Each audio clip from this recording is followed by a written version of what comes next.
Leaders of the pack, I'm going to make this a very quick message.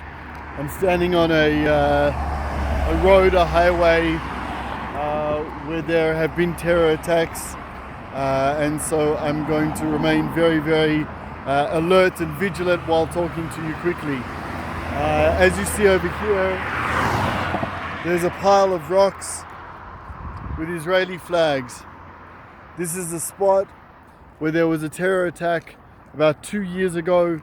A massive amount of backup of traffic on this road here, which isn't here now because it's very early in the morning.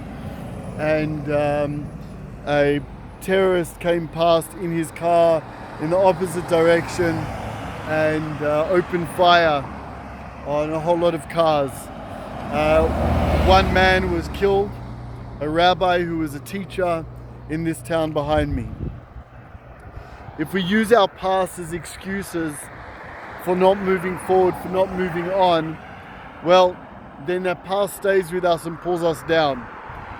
But I believe that we learn from Jacob, that we mark our territory when something happens to us, good or bad.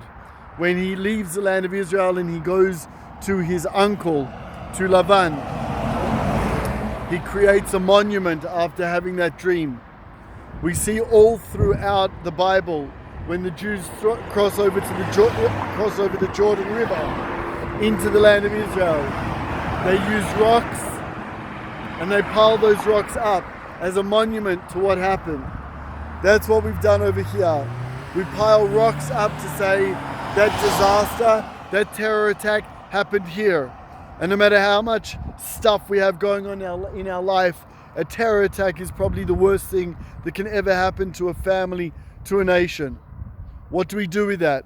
We put a rock there, we mark the moment, we don't forget the moment, but we move forward and we move on from that movement.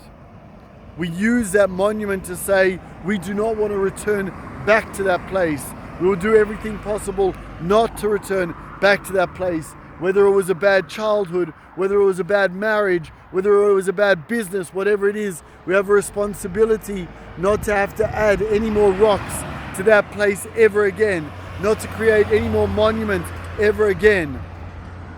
But we make that monument and we say, yes, that was part of our life, but now it's time to put our flag there and learn from it. Put our flag there and fly our flag of memory, fly our flag of lessons learned proud, and move forward rather than use it as an excuse.